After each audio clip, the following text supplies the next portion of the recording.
Selesai. Baik, anak-anak coba sekarang kalian lihat ke kanan dan ke kiri kalian.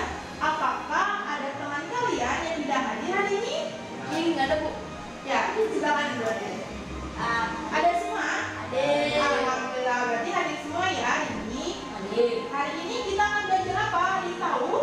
Bahasa Indonesia tentang tema 8 daerah tempat tinggalku, subtema 2 keunikan daerah tempat tinggalku. Ya, benar sekali Fahmi. Hari ini kita akan belajar tema 8 tentang daerah tempat tinggalku. Subtema 2, keunikan daerah tempat tinggalku. Mata pembelajaran Bahasa Indonesia. Pelajaran kedua. Tujuan pembelajaran hari ini adalah siswa dapat menuliskan tokoh-tokoh dalam cerita fiksi yang dibacanya dan mengenali penokohan dari tokoh tersebut. Sebelumnya kita telah belajar mengenai keunikan daerah tempat tinggalku. Di antaranya ada keunikan daerah tempat tinggal Dayu. Dayu tinggal di Bali. Salah satu keunikan daerah Bali adalah tariannya. Di sini ada yang tahu gambar nomor 1 ada tarian apa? Ya, tarian kecap pinter Fahmi. Yang nomor 2 tarian apa? Adiparo. Ya, betul. Selanjutnya, keunikan satu daerah berbeda-beda. Keunikan tersebut dapat berupa alam dan budaya suatu daerah. Selanjutnya, Dayu, ada yang bisa membacakan?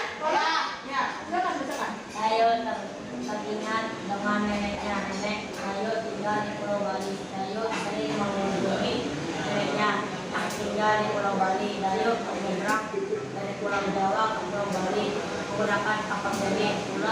Pulau Bali dan Pulau Jawa dihubungkan oleh sebuah selatu bernama Selat Bali. Selat itu bernama Selat Bali. Jadi yang dihubungkan antara Pulau Bali dan Pulau Jawa ini apa? Selat Bali. Nah, kalau kita mau melewati Selat Bali kita menggunakan apa? Kapal. Ya. Nah, asal mula nama Selat Bali ini tertulis dalam sebuah cerita. Ceritanya ada yang tahu? Di sini Ibu ada teks bacaan mengenai terjadinya Selat Bali. Ibu minta kalian baca secara bergantian. Ada yang mau mulai pertama? Ya, silakan Fahmi baca. Terjadinya Selat Bali. Manik Angkeran adalah putra Sidini Mantra, seorang beranak Manik Angkeran dan ayahnya tinggal di kerajaan Dara. Bali saat itu belum terpisah dengan Pulau Jawa. Manik Angkeran terus sekali menghambur-hamburkan harta orang tuanya. Berulang kali Sidini Mantra menasihati anaknya. Namun Manik Angkeran tidak mau mendengar nasihat ayahnya. Harta orang tua itu Dihabiskan. Bahkan dia berani berutang kepada orang lain. Pada akhirnya Manik tidak pernah diutang. Sidini Mantra tidak tega, katanya sudah habis. Tapi Sidini Mantra tidak mau anaknya celaka. Suatu saat Sidini Mantra mendapat petunjuk lewat mimpi untuk meminta pertolongan pada Naga Basuki Naga Basuki di Gunung Agung. Naga Basuki adalah naga hijau besar, ekornya penuh dengan emas dan permata. Sidini Mantra segera bergegas untuk menemui Naga Basuki untuk di Gunung Agung. Selanjutnya, silakan Kak E. Sidini Mantra menjelaskan maksud kedatangannya kepada Naga Basuki. Sidini Mantra meminta sedikit harta untuk membayar utang-utang Manik Angkeran. Naga Basuki bersedia untuk membagi bagian hartanya. Naga Basuki mulai Goyangkan ekornya. menggoyangkan ekornya. Seketika beberapa emas dan permata pun kotor. Sayangnya harta yang didapat ayahnya kembali digunakan Manik Angkeran untuk berfoya-foya Manik Angkeran yang kehabisan mata akhirnya mencari tahu tempat ayahnya mendapat harta. Seseorang memberitahunya bahwa Sidini Mantra memperoleh harta dari Naga Basuki.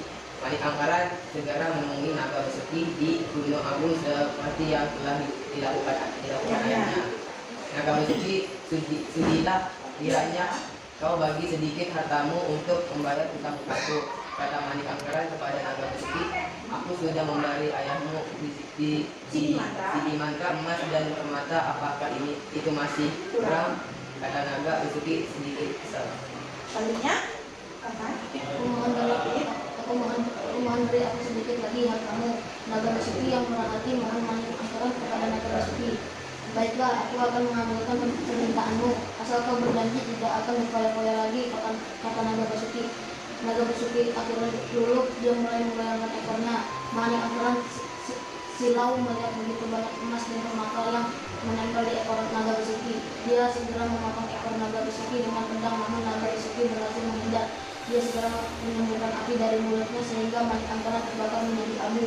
Sidi mantra yang melihat kejadian itu segera memohon kepada Naga Basuki untuk membangkitkan kembali manik angkeran. Wahai Naga Basuki, sudikah kau menghidupkan kembali anakku? Manik angkeran beri dia kesempatan untuk memperbaiki diri. Mohon Sidi mantra. Selanjutnya, Aku akan menghidupkan manik angkeran lagi, tapi dengan satu syarat, manik angkeran tidak boleh pulang bersamamu, dia harus tinggal bersamaku dan menjadi muridku. Aku akan mengajarkan dia menjadi orang yang baik dan berilmu, kata Naga Basuki sambil mengulang nafas. Baiklah Naga Basuki, aku serahkan anakku kepadamu untuk dididik menjadi anak yang baik, jawab Sidi mantra. Akhirnya manik angkeran hidup kembali. Sidi mantra segera mengeluarkan tongkat dan membuat garis memisahkan dirinya dan anaknya. Garis itu mengeluarkan air yang deras dan memisahkan Gunung Agung dengan sekitarnya. Sampai sekarang garis itu dikenal sebagai Selat Bali yang memisahkan Pulau Jawa dan Pulau Bali. ya, jadi kalian sudah tahu ya asal mula nama Selat Bali. Baik, cerita itu termasuk cerita fiksi. Ada yang tahu apa itu cerita fiksi? Ya Bu, cerita fiksi adalah cerita buatan pengarang atau penulis yang tidak sesungguhnya terjadi. Meskipun itu, cerita fiksi juga bisa terinspirasi dari kejadian atau orang-orang yang ada di dunia nyata. Ya, betul Fahmi. Jadi cerita fiksi merupakan cerita yang tidak benar nyata karena dibuat oleh penulisnya itu sendiri. Nah, contoh dari cerita fiksi ini ada banyak sekali. Di antaranya, ada yang tahu? Nah, di sini ada novel.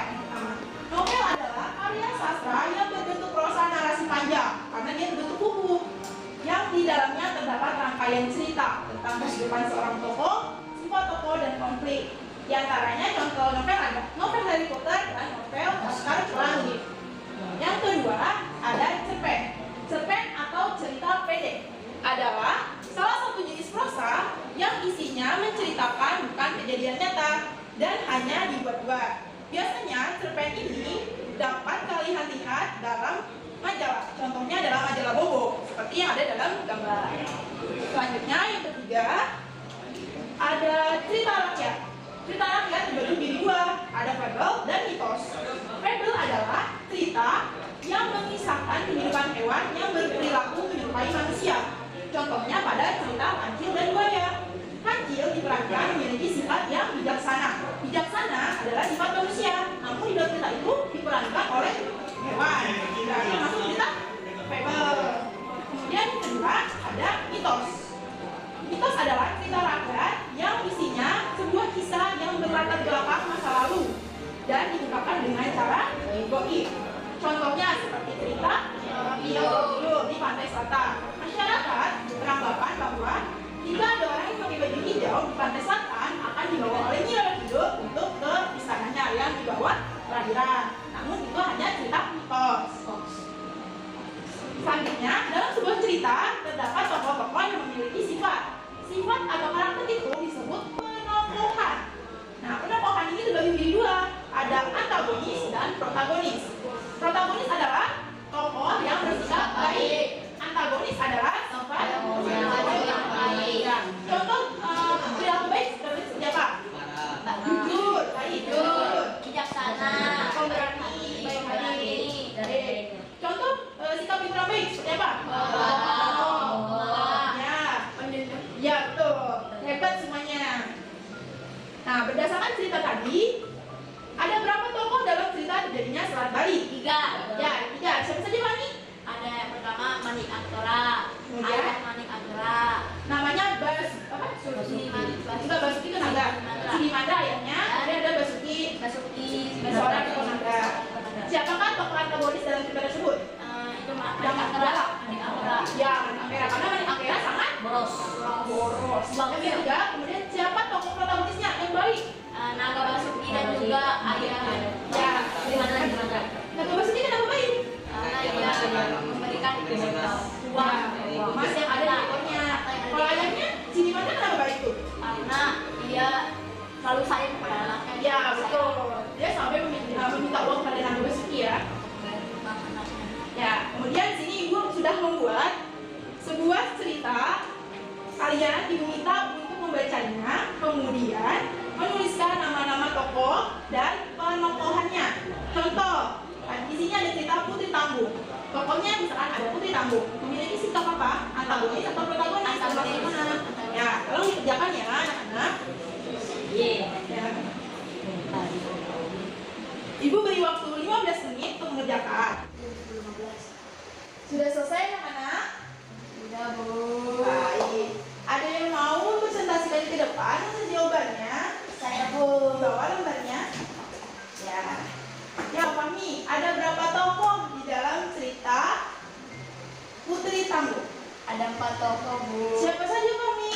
Pertama ada Putri Tangguh. Kedua ada suami Putri Tangguh. Ketiga, Ada 7 anak Putri Tangguh. yang keempat, Ada Padi yang bisa berbicara. coba sebutkan penokohannya. Putri Tangguh tokohnya apa? Antagonis. Antagonis. Karena dia apa? Karena dia membuang makanan. Mubazir ya. Yang kedua, Suami Putri Tangguh. penokohannya Protagonis. karena dia Karena dia menasihati istrinya yang mubazir. ya. Ketiga, Ada 7 anak Putri Tangguh. penokohannya Protagonis. karena Dia juga ikut membantu ayahnya untuk menasihati ibunya agar tidak mubazir. ya. Yang keempat, Empat, ada Padi yang bisa berbicara. penokohannya Penokohannya adalah protagonis. karena Karena dia juga menasihati ibu Putri Tangguh agar tidak berbuat itu lagi. ya melalui mimpinya. Melalui mimpi. Ya, pintar Pami. Terima kasih Pami. Baik, silakan dikumpulkan lembar soalnya dan jawabannya. Ya, terima kasih.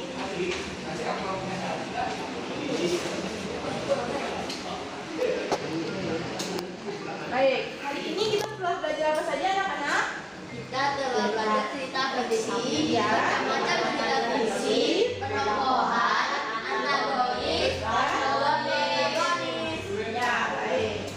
Di sini ibu ada tugas untuk dikerjakan di rumah. Dicatat ya tugasnya. Tugasnya adalah bacalah 1 buah cerita. Kemudian tulis nama-nama tokoh dalam cerita tersebut. Dan tulis pula penokohannya seperti yang tadi ya. Oke, Bu. Ya, sebelum kita mengakhiri pembelajaran hari ini, kita berdoa terlebih dahulu ya. Silakan ada yang mau memimpin doa. Saya, Bu. Ya, silakan kami. Baik, teman-teman, sebelum kita mengakhiri pelajaran kita pada hari ini, baiknya kita membaca doa. Doa mulai.